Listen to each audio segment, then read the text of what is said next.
तो ऐसे अगर कभी कदाचित कोई विकार मन में आ भी जाता है तो उसे ज्ञान और वैराग्य से दूर कर देते हैं। लेकिन आपके अंदर तो जे सपन्यों नहीं, जो सपन्यों पर नहीं परिनार न हेरी, जो अपस्वप्न में भी किसी पर नारी का सपना न देखा हो राम, ऐसा निर्मल यश इस धरती पे तीनों लोकों में किसी में नहीं है। इसलिए हे प्रभु, हे राम, तुम उद्धार करो। श्री रामचंद्र जी क्षत्रिय वंश के हैं, माता अहिल्या ऋषि पत्नी है। श्री राम जी पैर नहीं लगा सकते थे, तो श्री रामचंद्र जी ने पैर को उठाया है, अपने चरण को उठाया है, और पवन देव ने अपने वेग को बढ़ाया है। रज जा करके शिला पर गिरी और सुंदर नारी के रूप में माता अहिल्या प्रकट हो गई। ऐसा निर्मल यश, ऐसा निर्मल यश श्री राम जी का, और उनके भक्त और दूत का ही तो क्या कहना, बजरंगबली का क्या कहना, जो उनके दूत हैं।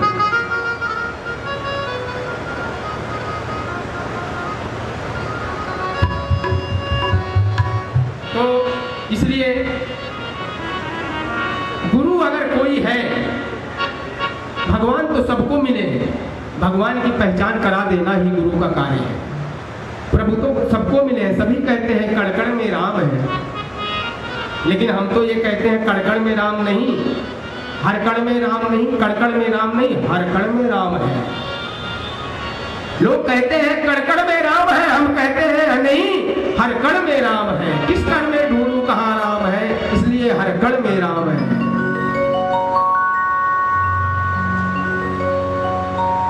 और कभी कभी ऐसे भी चेले मिल जाते हैं गुरुओं को, ऐसे भी चेले हैं। एक बार एक मित्र थे गुरु जी के, उन्होंने कहा गुरुदेव, उनके गुरु भी थे, मित्र भी थे, गए, बोले हमारे बालक बहुत उदंड है, गुरुदेव आपके आश्रम में मैं अगर छोड़ दूं तो उनका कुछ कल्याण हो जाएगा और कुछ सीख लेंगे आपसे। गुरुदेव ने कहा बहुत बढ़िया है, छोड़ दीजिए, आश्रम है, कुछ काम करेंगे और कुछ ज्ञान मिलेगा तो सुधर जाएंगे। दोनों बालक गए, गुरु जी के यहाँ पहुंच गए, गुरुदेव आसन पे बैठे। जब दोनों चेले पहुंचे तो गुरुदेव को प्रणाम किया, गुरुदेव ने कहा बैठो बच्चा। बालक बैठ गए, गुरुदेव ने उन्हें ध्यान से देखा, गुरुदेव समझ गए ये महान निकम्मे, कमजोर और आलसी है, इनसे कुछ तो होगा नहीं। फिर भी गुरुदेव ने परीक्षा लेनी चाहिए, बोले बच्चा, बोले हाँ, बोले एक काम करो, मैं पूजा करने तो बैठा लेकिन तुलसी का दल भूल गया, मुझे तुलसी दल ला करके दे दो। और देखो दोनों जानते थे तुलसी दल क्या होता है, दोनों जानते थे। एक तो कह रहा है भाई मुझे पता नहीं, तुझे पता है क्या? दूसरा बोला है मुझे तो शायद पता है कुछ कुछ। क्यों? बोले इतना लंबा लंबा, इतने चौड़े चौड़े पत्ते होते हैं तुलसा के। गुरुदेव समझ गए चेला नहीं, कोई गुरु आया है। गुरुदेव ने कहा सुनो बच्चा, बोले क्या? बोले तुलसा नहीं जानते हो? बोले नहीं। बोले तो एक काम करो, मैं तो संकल्प करके तखत पे बैठ गया हूँ पूजा करने, इसलिए उठ नहीं सकता। बोले फिर? बोले एक तरफ तुम कंधे लगाओ, एक तरफ ये कंधा लगाए, मेरा तखत उठा करके लेके जंगल में चलो, मैं आज तुम्हें बताता हूँ तुलसी का पौधा कैसे होता है। दोनों गए, कंधे पे उठा लिया। गुरु महाराज ने कम से कम 1 किलोमीटर लेकर के गए। बोले बच्चा ये रात तुलसी का पत्ता? बोले हाँ। बोले इसको ऐसे उतारना चाहिए, कभी भी तुलसी के पत्ते को तोड़ना नहीं कहना चाहिए, ना तोड़ना चाहिए। एक हाथ से पकड़िए, दूसरे हाथ से आराम से तुलसी के पत्ते को उतारिए, और उतारने से पहले ये कहिए कि आपको मेरे भगवान के पास चलना है और मेरे भगवान परमात्मा ने आपको लेने के लिए भेजा है, हे तुलसी माता आप कृपया चलिए। और फिर देखिए कितना आनंद आता है जीवन में।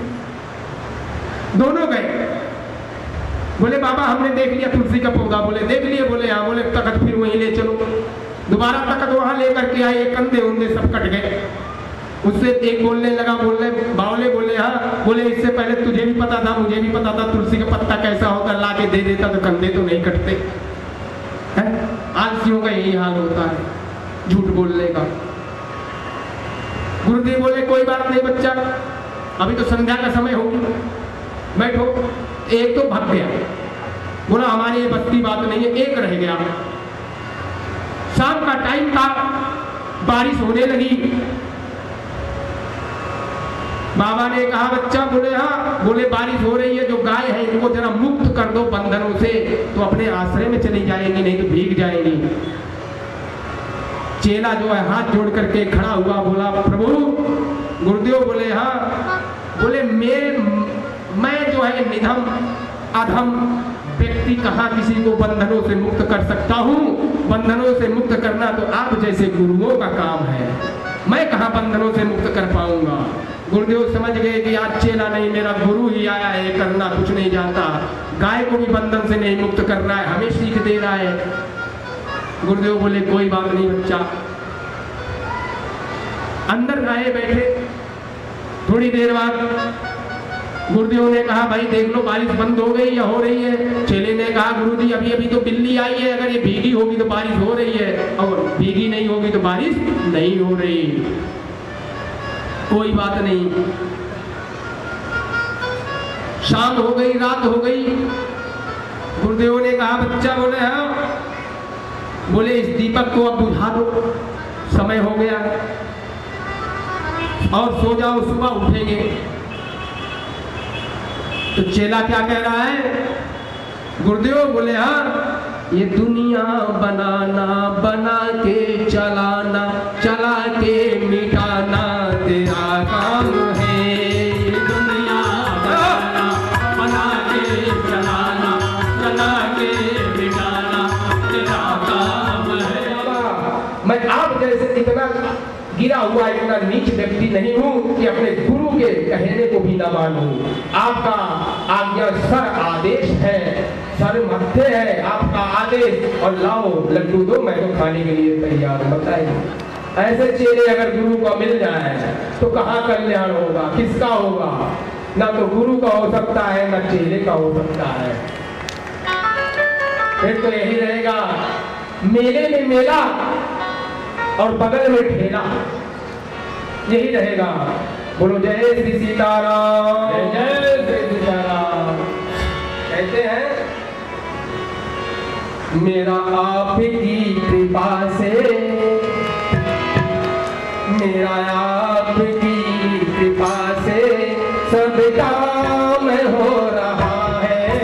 मेरा आपकी कृपा से सब काम हो रहा है। करते हो तुम कन्हैया, कन्हैया करते हो तुम कन्हैया, मेरा नाम हो रहा है। मेरा आपकी कृपा से सब काम हो रहा है। मेरा आपकी कृपा से सब काम हो रहा है। करते हो तुम कन्हैया, करते हो तुम कन्हैया, मेरा नाम हो रहा है। आपकी कृपा से सब काम हो रहा है।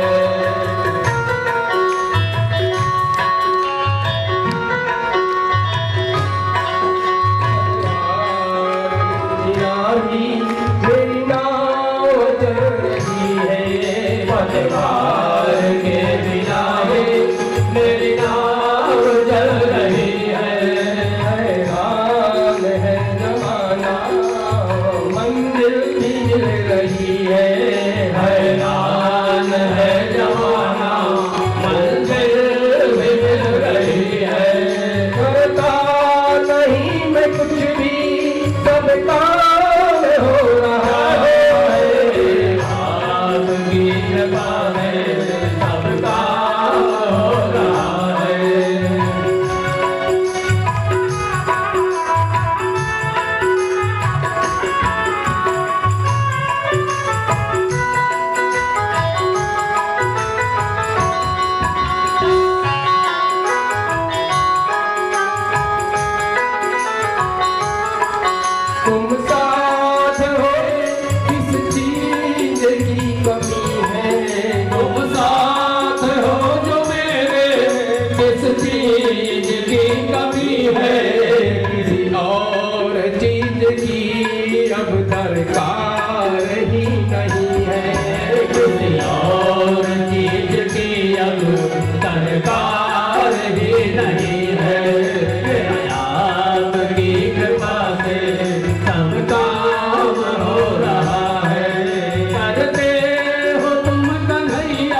पास यारो सब काम हो रहा है।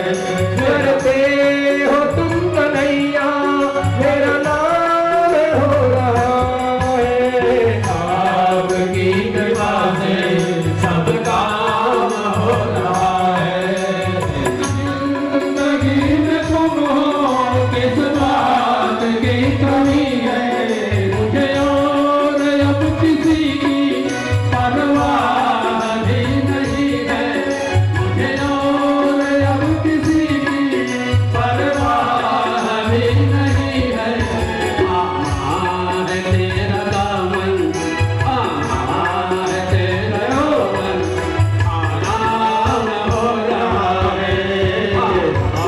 है तेरा दामन, आराम हो रहा है। तेरा आपकी कृपा से सब काम हो रहा है। तेरा आपकी कृपा से सब काम हो रहा है। करते हो तुम कन्हैया, करते हो तुम कन्हैया, तेरा नाम हो रहा है। मेरा आपकी कृपा से सब काम हो रहा है। सब काम हो रहा है। सब काम हो रहा है। जय जय श्री सीताराम। तुलसीदास जी ने लिखा 33वीं चौपाई हनुमान चालीसा की। कहते हैं गुरु भगवान कहते हैं तुम्हारे भजन राम को पावे। कौन से भजन? भजन भी कई प्रकार के होते हैं। भजन जो मन से, भजन जो मन से, तन मन धन, 3 प्रकार की भक्ति होती है। 3 प्रकार से जिनके पास अर्थ है, पैसा है, धन है, वो ब्राह्मण गुरुओं को बुला करके कार्य करवाते हैं। जिनके पास नहीं है वह खुद करते हैं, और जिनके पास शरीर भी नहीं है, साथ दे रहा है करने के लिए, शरीर साथ न दे रहा हो भजन करने के लिए, तो मन से करिए, मन से भजन करिए।